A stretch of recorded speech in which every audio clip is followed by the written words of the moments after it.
we have done a row of blanket stitches. A row of blanket stitches with more or less the same shape, size, and a neat straight row.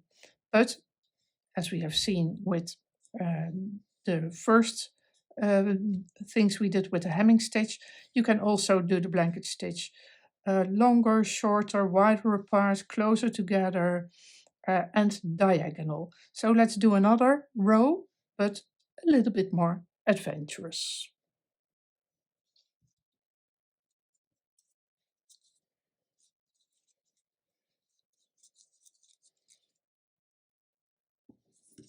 A new length of thread.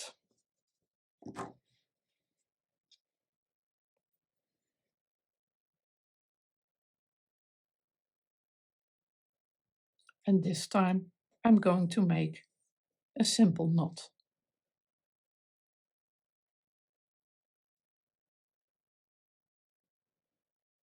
Pull the needle through the wrapped thread, and I have a knot.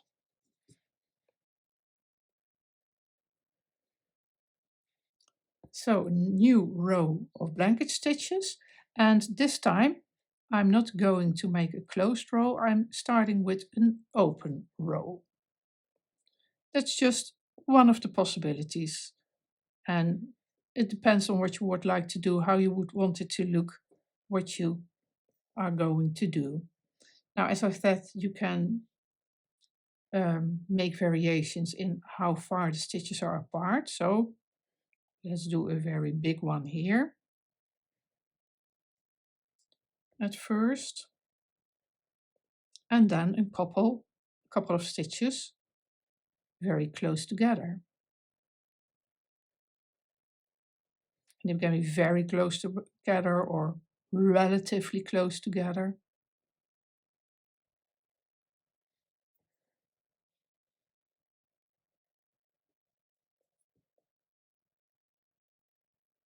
I'm leaving 2 or 3 threads of the fabric between the stitches. And I've made a little group of 3 stitches close together. The other variation was the length of the stitches, and that especially the length of this horizontal part of the stitch. So I'm going to make, for instance, a very small stitch.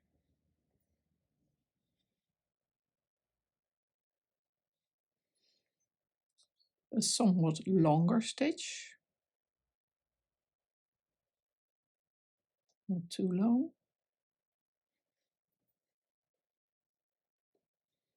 An even longer stitch.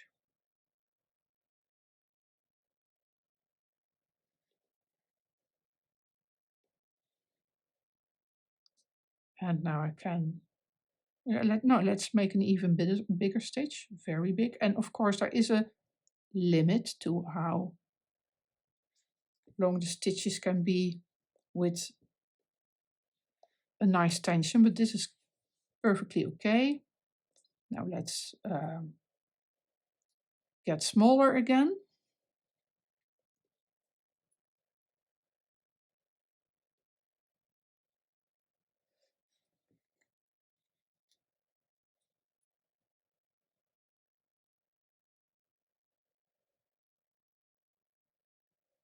And a small stitch here.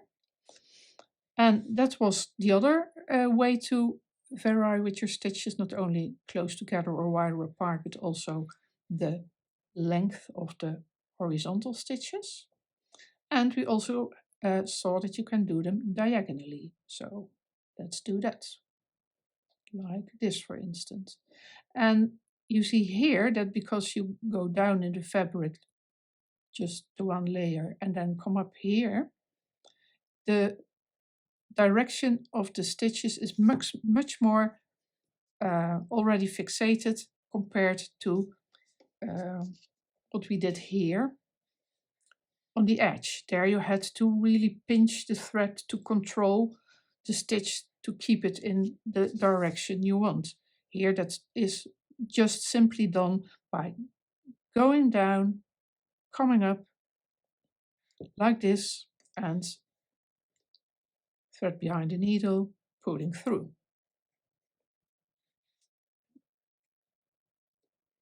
And of course I can do it in the other direction, and I do the start very close to the last stitch. But now a diagonal stitch like this.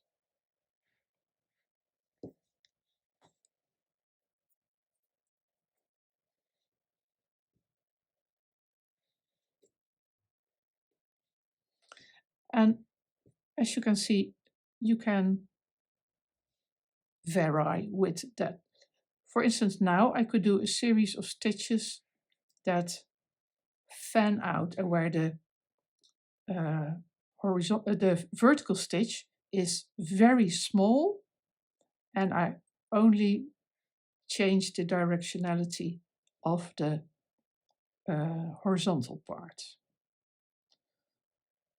So coming up here rather close to the last stitch.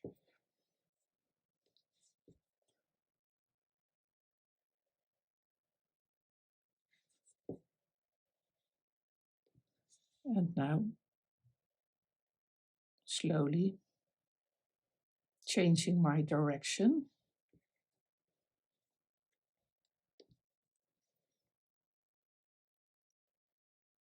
And make it diagonal like this. And one even more.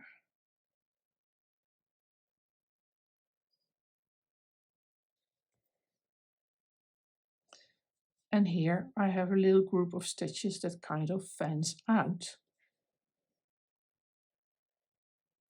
And of course I can combine all these things. And when I'm doing organic embroidery, I usually stitch intuitively. And I can do a longer stitch.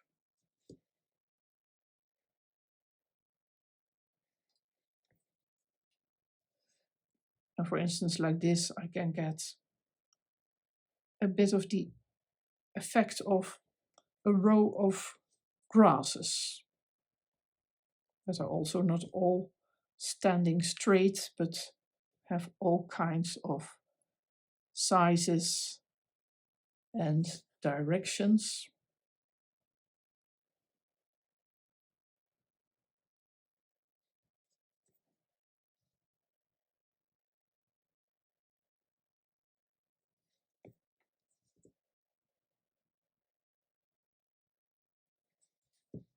Oh, so here.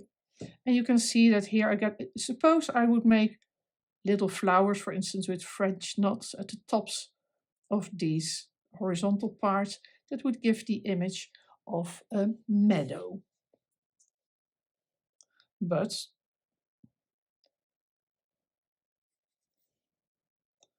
um,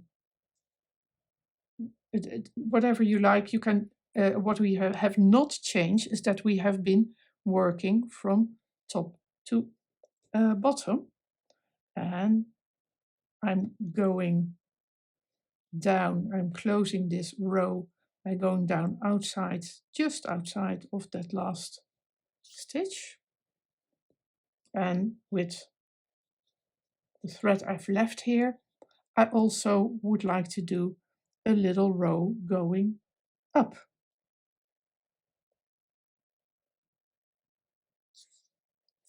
So I'm coming up here, doesn't matter very much where you do it. And the same way as I did here, I'm going upwards. And again, I can do longer stitches, shorter stitches.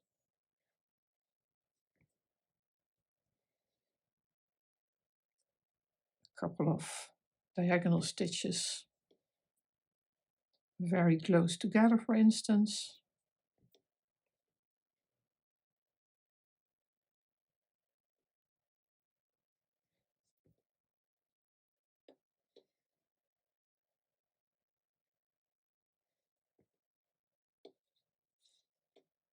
just playing with the variation in sizes.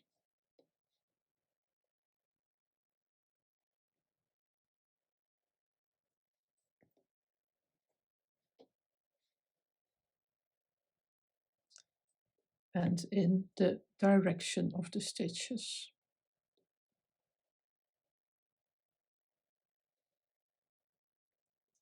Just try different kind of things.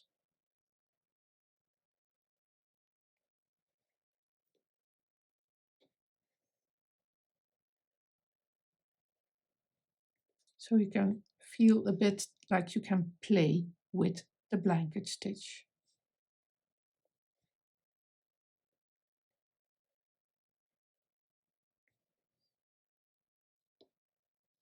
And if you like holding your fabric like this, or perhaps you're more comfortable holding it like this, feel free to do so.